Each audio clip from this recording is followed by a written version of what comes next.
Du willst deine Monstera vermehren und willst, dass das auch auf jeden Fall funktioniert? Allein in den letzten Jahren habe ich hunderte Monstera-Stecklinge geschnitten, über 300 Pflanzen erfolgreich herangezogen, so viele Fehler gemacht und damit dir die erspart bleiben, verrate ich dir in diesem Video meine 7 besten Tipps, wie es auch bei dir garantiert funktioniert. Hi, ich bin Glenn, liebe Zimmerpflanzen, und wenn du deine Monstera vermehren möchtest, dann ist das genau dein Video. Unterstützt wird das Video übrigens von Hesi, aber mehr dazu gleich. Bevor ich dir jetzt aber meine 7 Tipps verrate, spreche ich mal ganz kurz den Elefanten im Raum an. Warum habe ich denn so viele Stecklinge gemacht? Weil ich eben Pflanzen liebe, alles ausprobiere, gern hinterfrage, teste und weil ich mich nicht damit zufrieden gebe, dir zu sagen, dass eine Vermehrungsmethode besonders gut funktioniert, nur weil sie eben an 10 Pflanzen funktioniert hat. Hinter jedem Steckling, der was wird, stecken viele Versuche, manchmal auch Stecklinge, die es leider nicht geschafft haben, und all das mache ich nur, damit ich dir sagen kann, so klappt's auch bei dir, garantiert, und weil es mir eben sehr viel Spaß macht, das herauszufinden. Und jetzt, wo sich der Elefant im Raum mal ein bisschen gemütlich machen kann, verrate ich dir direkt meinen allerersten Tipp: Belass deinem Steckling ein Blatt. Wenn du bei deiner Monstera deliciosa, die gerne auch Fensterblatt genannt wird, Stecklinge schneidest, kannst du diese Stecklinge ganz grob in den Kopfsteckling und in die Stammstecklinge unterteilen. Der Kopfsteckling deiner Pflanze ist der beste Steckling, da der am besten Wurzeln schlagen wird und auch am schnellsten weiter wächst, und du erkennst den daran, dass der eine einzige Schnittfläche hat. Oder du erkennst den Steckling einfach daran, dass es der obere Steckling ist, also der Kopf der Pflanze, daher auch der Name Kopfsteckling. Wenn du nach deinem Kopfsteckling noch einen weiteren Steckling schneidest, dann hast du deinen allerersten Stammsteckling mit 2 Schnittflächen, und zwar einmal oben und einmal unten. So ein Stammsteckling wurzelt weniger schnell und braucht auch länger, um zu wachsen, da sich erst noch ein Neuaustrieb bilden muss. Dieser Steckling hier zum Beispiel, der hat noch gar keinen Neuaustrieb, aber diese Pflanze, die hat schon einen. Und weil so ein Stammsteckling erst noch einen Neuaustrieb bilden muss, um weiter zu wachsen, wächst so ein Stammsteckling im Vergleich zum Kopfsteckling deutlich langsamer. Wo genau da jetzt Wetsticks liegen, was das ist und warum ich die vermeide, das verrate ich dir gleich noch. Beim Schneiden von Kopf- oder auch Stammstecklingen achte ich immer darauf, dass mein Steckling mindestens ein Blatt und einen Knotenpunkt hat. Und wenn du dich jetzt fragst, wo der Knotenpunkt ist, kannst du dafür dem Blatt ganz leicht folgen. Du folgst also dem Blatt über dem Blattstiel hin zum Trieb deiner Pflanze, und dort, wo der Blattstiel auf den Trieb deiner Monstera trifft, dort ist der Knotenpunkt. Und häufig ist da auch eine süße Luftwurzel. Und dann gibt's da noch eine Besonderheit, wobei dieser Kopfsteckling diese Besonderheit dir gar nicht zeigen kann, aber ich habe noch einen anderen Steckling, der das richtig gut zeigt. Denn der Trieb deiner Monstera wird mehr Knotenpunkte ohne Blatt als Knotenpunkte mit Blattstiel und Blatt haben. Entweder liegt das jetzt an dir, weil du schon wieder lauter Blätter abgeschnitten hast, oder es ist der ganz normale Wuchs der Pflanze. Und dieser Steckling ist das perfekte Beispiel dafür, dass so ein Steckling eben manchmal mehr Knotenpunkte als Blattstiele mit Blatt hat. Und wenn ich genau hier zwischen 2 Knotenpunkten noch meinen Steckling schneide, dann hätte ich zum einen einen Stammsteckling, denn ich habe ja wieder 2 Schnittflächen, zum anderen habe ich aber auch noch einen Wetstick, also einen nassen Stock. Das hier sind zum Beispiel alles Pflanzen, die ich aus Wetsticks herangezogen habe, und der große Vorteil von Wetsticks ist, dass du eben viel mehr Stecklinge schaffst. Denn wenn du dich an die sicherste Methode hältst, dann kriegst du halt aus diesem Steckling hier einen Steckling. Wenn du aus diesem Steckling aber Wetsticks machst, hast du hier insgesamt 3 Knotenpunkte, also 3 Stecklinge. Denn jeder Knotenpunkt, auch ohne Blatt, könnte ein Steckling werden. Jetzt denkst du dir vielleicht, ja, okay, ist ja super. Mache ich nur noch Wetsticks, habe ich mehr von meiner Pflanze. Ich würde dir trotzdem von Wetsticks abraten. Ich würde Wetsticks nur schneiden, wenn ausreichend viel von meinem Hauptsteckling übrig bleibt. Bei diesem Steckling hier hätte ich zum Beispiel problemlos direkt 2 Stecklinge schneiden können. Ich habe hier ja meinen Knotenpunkt mit Blatt und hier habe ich einen Knotenpunkt ohne Blatt. Das hier hätte problemlos ein Wetstick werden können. Trotzdem habe ich mich dagegen entschieden und wollte erst einmal erreichen, dass ich hier einen Neuaustrieb habe, dass mein Steckling also auf jeden Fall überlebt, und im nächsten Schritt kann ich jetzt den unteren Teil wegschneiden und daraus einen Wetstick machen.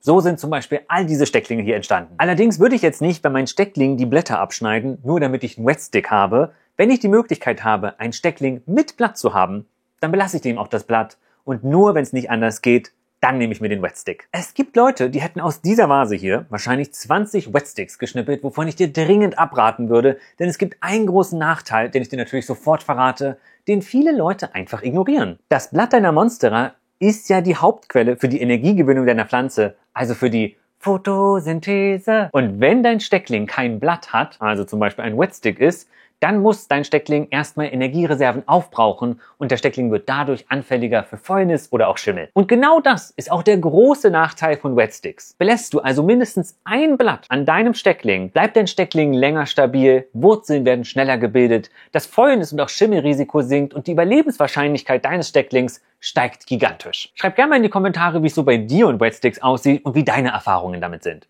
Ich dachte ja zum Beispiel ganz lange, dass ich den Pflanzen sogar was Gutes tue, wenn ich alle Blätter abschneide, weil ich mir dachte, dass ja irgendwie die Blätter viel zu viel Wasser verbrauchen und der Steckling viel besser überlebt, wenn das Blatt ab ist. Und während ich dachte, ich schütze jetzt meine ganzen Stecklinge vom Vertrocknen, sind mir so viele Wetsticks eingegangen, das wirst du mir nicht glauben, denn was ich vergessen habe ist, wie genial Pflanzen einfach sind. Die können nämlich die Verdunstung anpassen und sind deutlich weniger gestresst, als ich's gedacht habe, zumindest sofern die Luftfeuchtigkeit stimmt und auch das Blatt nicht zu groß ist. Solche riesigen Blätter, die wären zum Beispiel zu groß. Aber diese ganzen Blätter hier und auch die sind völlig in Ordnung. Wenn deine Pflanze so riesige Blätter hat, dann erstmal wow, was für eine schöne Pflanze. Und wenn du deinen Steckling geschnitten hast, halbierst du die Blätter einfach, also horizontal, das ist so, nicht so. Okay, also in Gedanken hast du jetzt deine Pflanze in Stecklinge unterteilt, bist schon bereit loszulegen, hast das Brotmesser rausgeholt, aber halt noch ganz kurz inne, denn da gibt's noch 2 Tipps, die du unbedingt kennen musst. Und der erste der beiden Tipps beginnt schon mehrere Wochen, bevor du deinen Steckling schneidest. Aber davor, wie gefällt dir denn dieses Video bisher?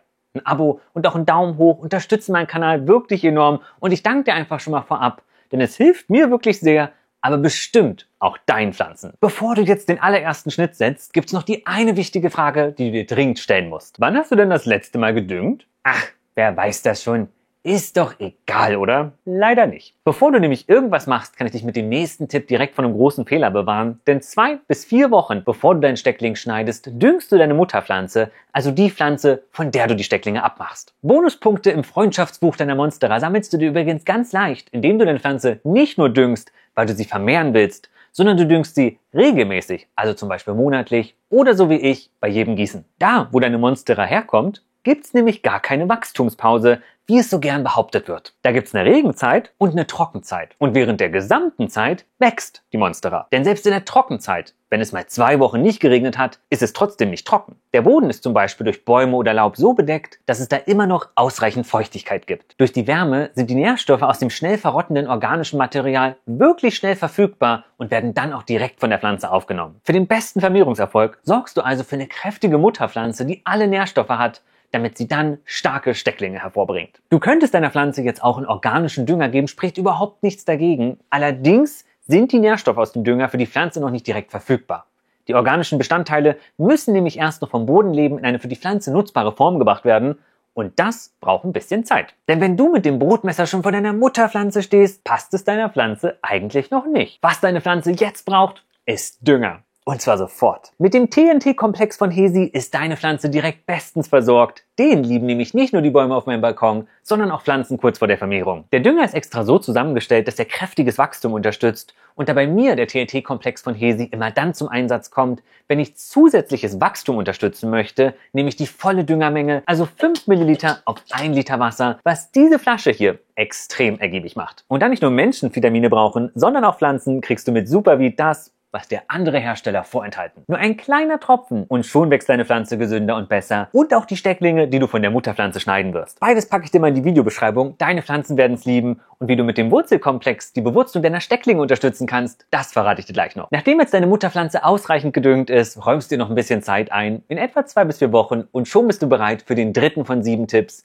Setze gerade Schnitte bei Wasser und schräge Schnitte bei Moos, Erden oder mineralischen Substraten. Und was das genau heißt, das weißt du gleich. Ich muss dir nämlich erstmal noch was verraten, was ich richtig lange falsch gemacht habe. Ich habe nämlich Stecklinge zu kurz geschnitten. Wenn du jetzt bei deiner Pflanze einen Steckling schneiden möchtest, sorgst du erstmal dafür, dass du ausreichend Abstand zwischen den Knotenpunkten lässt. Und wenn du dich jetzt fragst, okay, was ist jetzt ausreichend Abstand? Dann überleg dir einmal, wo die beiden Punkte sind, wo du schneiden möchtest. Und dann schneidest du genau zwischen den 2 Knotenpunkten. Somit sorgst du dafür, dass du zu beiden Knotenpunkten ausreichend Abstand geschaffen hast. Es könnte ja sein, dass nochmal was fault und dann wäre es echt unpraktisch, hätte ich hier direkt unterm Knotenpunkt geschnitten, denn dann hätte ich diesen Steckling hier unten direkt verloren. So habe ich noch ein bisschen Platz gelassen und kann immer noch mal nachschneiden, sollte es nötig sein. Ich schneide daher am liebsten immer zwischen 2 Knotenpunkten mit Blatt. Das wäre bei dieser Pflanze zum Beispiel genau hier. Bei diesem Steckling hier wäre Fäulnis zum Beispiel gar kein Problem. Das hier könnte komplett weggammeln. Ich könnte immer noch großzügig hier wegschneiden und dieser Steckling würde einfach nicht eingehen. Ich habe mich nämlich einfach irgendwann aufgehört zu ärgern, wenn bei so einem Steckling Fäulnis auftritt. Ich versuche zwar alles zu machen, damit es nicht fault, aber ich stelle mich einfach darauf ein, dass es passiert, bin vorbereitet und freue mich, wenn es nicht passiert. Weil jetzt mal ganz ehrlich, wenn ich so 10 Stecklinge schneide und dann bei 3 Fäulnis ist, bin ich vollkommen gestresst, treffe vielleicht doofe Entscheidungen und wenn ich einfach davon ausgehe, dass Fäulnis kommen wird, bin ich viel entspannter und treffe die besten Entscheidungen für die Stecklinge. Fäulnis kann nämlich immer auftreten. Das ist hier nämlich eine Pflanze. Das kannst du nicht vorhersagen. Es ist nichts Schlimmes, wenn es passiert, und es liegt nicht immer an dir. Ich weiß, ich habe mein Bestes getan, aber selbst unter den besten Bedingungen kann es mal passieren. Schreib gerne mal in die Kommentare, ob das irgendwie eine komische Denkweise ist oder wie du es schaffst, dass dein Frustlevel einfach niedrig bleibt. Was ich nämlich richtig lange falsch gemacht habe: Ich habe meine Balkongartenschere zum Schneiden meiner Stecklinge benutzt. Und diese Balkongartenschere ist die Definition von stumpf. Am besten schneidest du deine Stecklinge übrigens mit einem Messer. Das quetscht nichts, was das Fäulnisrisiko senkt. Und wenn du das Fäulnisrisiko zusätzlich noch senken willst, säuberst du dein Messer ordentlich. Zum Reinigen des Messers nehme ich erstmal rein Alkohol oder Desinfektionsmittel, lass das übers Messer laufen und nehme dann abgekochtes Leitungswasser und lass das auch nochmal über die Klinge laufen. Das kann kurz antrocknen, das kann ich aber auch direkt verwenden. Ich weiß, das ist jetzt nicht perfekt steril, aber es ist besser, als es nicht zu machen. Und wenn ich mal einen richtig guten Tag habe, dann mache ich das sogar zwischen den einzelnen Schnitten. Das würde ich jetzt zum Beispiel bei jeder Monstera deliciosa variegata oder auch einer Aurea machen oder anderen Pflanzen mit hohem emotionalen Wert für mich. Wenn jetzt mal auch ein Steckling eingehen kann, macht's auch mal eine scharfe Gartenschere. Und jetzt frag dich mal, worin soll denn dein Steckling wurzeln? In Erde, mineralischen Substraten, in Wasser, in Moos? Denn wenn du diese Frage beantworten kannst, kannst du das Fäulnisrisiko nochmal zusätzlich senken. Und falls du nicht sofort eine Antwort hast, verrate ich dir jetzt einfach mal meine Tipps, wie ich mich entscheide, denn es gibt unterschiedliche Möglichkeiten, worin so eine Monstera wurzeln kann. Und während ich dir das verrate, schreib du doch mal in die Kommentare, welche Monstera ist deine liebste Monstera und bist du eher Team grüne Monstera oder Team Monstera mit Variationen. Vielleicht kannst du ja sogar anhand dieser Stecklinge erraten, welche Monstera ich am schönsten finde und damit zurück zu deinem Steckling. Wenn dir der Steckling, den du schneidest, heilig ist und auf gar keinen Fall irgendwas passieren darf, dann wickelst du Perlit mit einer Tüte um den Knotenpunkt, bevor du schneidest. Bewurzelst du also den Steckling schon an der Mutterpflanze, indem du das Perlit schön feucht hältst und über eine kleine Öffnung gießt und dann schneidest du den Steckling ab. Ich nenne das übrigens gerne Abperliten. In wenigen Wochen ist dein Steckling schon fertig bewurzelt und kann direkt eingetopft werden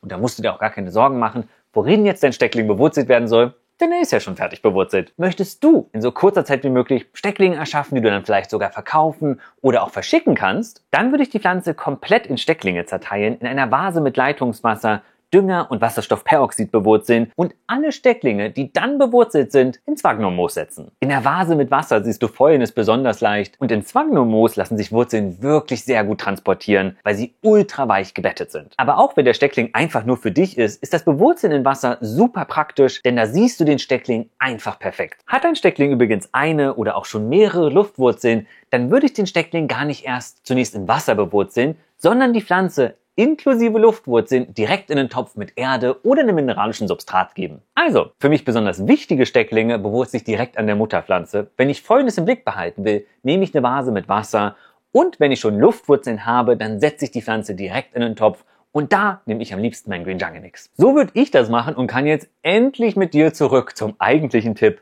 nämlich dem Schnitt. Kommt ein Steckling in Wasser, setze ich einen geraden Schnitt, um eine geringe Oberfläche zu schaffen, was das Fäulnisrisiko senkt. Kommt der Steckling direkt im Anschluss an den Schnitt, in Moos, in der Erde oder in ein mineralisches Substrat, versuche ich einen Schnitt zu setzen, der in etwa einen 45 Grad Winkel hat. So ein schräger Schnitt ist besonders praktisch, weil dann Wasser besser ablaufen kann. Es sammelt sich also nicht wie unter so einem geraden Schnitt direkt darunter, sondern läuft direkt weiter. Gleichzeitig wird bei einem schrägen Schnitt durch die größere Oberfläche die Wasseraufnahme und auch die Sauerstoffzufuhr verbessert. Und das ist genau das, was dein Steckling braucht, wenn er in Moos, Erde oder einem mineralischen Substrat Wurzeln schlagen soll. In einer Vase mit Wasser, da ist dir das jetzt egal, da ist ja überall Wasser drin. Aber sobald dein Steckling außerhalb einer Vase mit Wasser wurzelt, sorgst du mit einem schrägen Schnitt für beste Ergebnisse. Bevor es weitergeht, fasse ich nochmal kurz alles zusammen. Denk dran, deine Mutterpflanze zu düngen und belasse dein Steckling mindestens ein Blatt. Sind die Blätter zu groß, halbiere sie horizontal. Schneide mit einem sauberen Messer immer zwischen 2 Knotenpunkten und lass ausreichend Abstand, falls mal nochmal was fault. Wenn dein Steckling im Anschluss in eine Vase mit Wasser kommt, setzt du einen geraden Schnitt und kommt dein Steckling zur weiteren Bewurzelung in Moos, Erde oder ein mineralisches Substrat, setzt du einen 45 Grad Schnitt. Darf bei deinem Steckling wirklich gar nichts schiefgehen, dann perlitest du dein Steckling ab. Das ist die allersicherste Methode. Und vielleicht ist dir jetzt inzwischen schon aufgefallen, dass sich viele der Tipps im Großen und Ganzen darum drehen, wie du dein Steckling so fäulnisfrei wie möglich hältst. Fäulnis ist nämlich einfach der Hauptgrund, warum aus deinem Steckling nichts wird. Und wenn du weißt, wie du Fäulnis in den Griff bekommst, kannst du ganz leicht sagen, Matschige Monsterer Ade. Und genau deswegen gibt's auch direkt den nächsten Tipp. Verwende Zimt ausnahmsweise mal nicht zum Backen. Am besten holst du übrigens Zimt in Bio-Qualität. Und als ich das allererste Mal Zimt in Bio-Qualität für meine Pflanzen gekauft habe, war für mich klar, ich muss mich auch mal anfangen, so gut um mich zu kümmern wie um meine Pflanzen. Aber zurück zu deinem Steckling, den du ja inzwischen bestimmt schon geschnitten hast. Und wenn du alles so perfekt wie möglich machen wolltest, hast du vor jedem Schnitt erneut das Messer gereinigt. Und jetzt legst du den Steckling erstmal so zur Seite, dass die Schnittfläche einfach nur Luftkontakt hat. Wie du das erreichst, ist völlig egal, aber die frische Schnittfläche soll nicht mit anderen Oberflächen in Kontakt kommen. Bei einer Monstera deliciosa dieser Größe lässt du den Steckling erstmal für 1 bis 2 Stunden genauso jetzt an der Luft trocknen. Das hilft deiner Pflanze nämlich, die Schnittstelle ausreichend zu versorgen, und dann gibt es noch mal eine hauchdünne Schicht Zimt. Zimt kann übrigens nachweislich das Wachstum von Pilzen und auch Bakterien hemmen. Nimm nur nicht zu viel, denn sonst hemmt es die Wundheilung. Eine hauchdünne Schicht Zimt ist also perfekt und eine super Alternative für Zimt ist sonst auch noch Aktivkohle. Hast du übrigens einen Monstera-Steckling von so einer riesigen Pflanze hier, dann kannst du den Steckling auch mal für 24 Stunden antrocknen lassen, bevor du den mit Zimt oder Aktivkohle bepulverst. Und wenn jetzt dein Steckling in eine Vase mit Leitungswasser kommt, kannst du die Bewurzelung direkt noch mit Wurzelkomplex unterstützen. Alle meine Stecklinge bekommen den inzwischen. Aus allen Stecklingen ist was geworden und alle haben wunderschöne Wurzeln bekommen. Hat deine Mutterpflanze übrigens schon Luftwurzeln und du schneidest den Steckling ab, dann merk dir meinen 5. von 7 Tipps.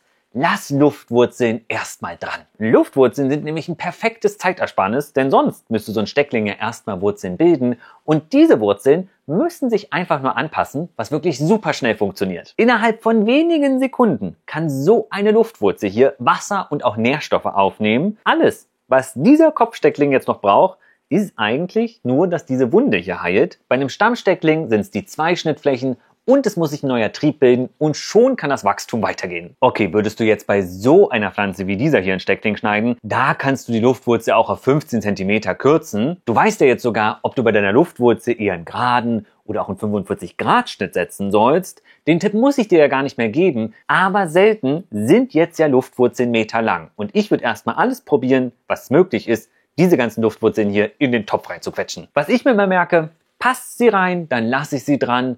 Und angenommen, die Luftwurzel passt jetzt nicht perfekt in den Topf, du kannst die auch ein bisschen biegen. Die kann auch ganz leicht anbrechen, die verheilt wieder, das passt schon. Sei aber jetzt natürlich behutsam, so eine Wurzel, die kann viel ab und die ist auch echt biegsam. Du musst aber dein Glück nicht herausfordern. Weiter geht's mit dem vorletzten Tipp, der bei mir bei der Vermehrung von Pflanzen wirklich alles verändert hat. Leg dir eine Vermehrungsbox zu. Und für genau so eine Box hast du wahrscheinlich schon alles in deinem Zuhause, was du brauchst. Du brauchst eine lichtdurchlässige Kiste und einen passenden lichtdurchlässigen Deckel. Die Größe der Kiste richtet sich nach der Größe der Stecklinge. Und ich gebe dir jetzt mal was mit. Dafür habe ich viele Jahre gebraucht, um das herauszufinden. Zum einen muss die Kiste ja gar nicht so stehen für Stecklinge. Die kann auch einfach so rumstehen. Oder was auch geht, nimm dir eine Kiste ohne Deckel und stell eine andere Kiste verkehrt herum drauf. Das spart dir einfach so viel Geld, wenn du dir keine Mini-Gewächshäuser kaufen musst. Und wenn du dann mal keine Stecklinge schneidest, kommen da eben deine Herbstjacken oder auch winterliche Deko rein. Und wenn du dann willst, dass es deinen Steckling so richtig gut geht, stellst du deine Kiste auf eine Heizmatte. Nimm dir einfach die günstige Heizmatte ohne Temperaturregler und die Heizmatte ist ohne Zeitschaltuhr bei mir 24 Stunden an und sollte ich aus irgendwelchen Gründen eine Zeitschaltuhr übrig haben, dann ist sie für 16 Stunden an. So ein Kistengewächshaus sorgt für eine ausreichend hohe Luftfeuchtigkeit, was dem Steckling hilft, weniger Wasser zu verlieren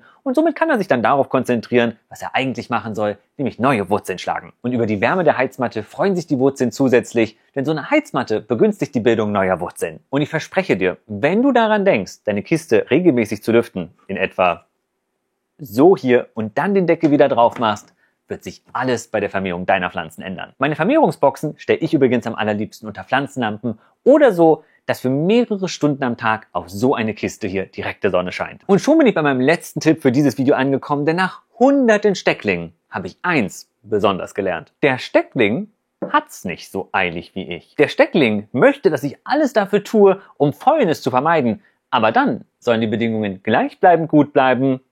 Und er möchte erstmal in Ruhe gelassen werden. Kein unnötiges Wechseln zwischen Wasser, Erde, Wasser, Moos, der Standort, mit Pflanzenlampe, ohne Pflanzenlampe, vielleicht doch mal lieber dorthin stellen. Das ist deiner Pflanze alles zu viel. Was du immer machen kannst, du kannst die Bedingungen verbessern. Du kannst also zum Beispiel den Steckling unter eine Pflanzenlampe stellen, aber dann nimm den Steckling da nicht wieder weg. Lass die Pflanzenlampe da. Du kannst deinen Steckling auch in eine Gewächshausbox stellen. Dann lass aber den Steckling in der Gewächshausbox drin und nimm ihn nicht wieder raus. Was die Bedingungen betrifft, geht's also nur nach oben und nicht mehr nach unten. Und dann musst du eigentlich nur noch Geduld mitbringen und warten, bis du erste Wurzeln siehst. Und sobald dann dein Steckling 5 bis 10 cm lange Wurzeln hat, ist er bereit eingetopft zu werden. Bei diesem Steckling hier warte ich also vielleicht noch ein paar Wochen. Und schon kennst du alle meine Tipps, die ich extra für dich und deinen nächsten Steckling dank hunderter Monstera-Stecklinge sammeln durfte. Was sind deine Tipps bei der Vermehrung deiner Pflanzen? Welche Pflanze vermehrst du am liebsten? Bin schon super gespannt, auch von dir in den Kommentaren zu lesen. Deine Monstera ist ja jetzt vermehrt. Aber jetzt sind die noch so klein und du willst, dass die Blätter so richtig groß werden und das hier eine XXL-Monstera wird? Dann sieh dir direkt das nächste Video an, in dem ich dir verrate, wie aus jeder Monstera eine XXL-Monstera werden kann. Bevor du aber ins nächste Video springst, lass unbedingt noch ein Abo und auch einen Daumen hoch da, denn das unterstützt meinen Kanal wirklich sehr. Bis gleich im nächsten Video. Ciao, Kakao!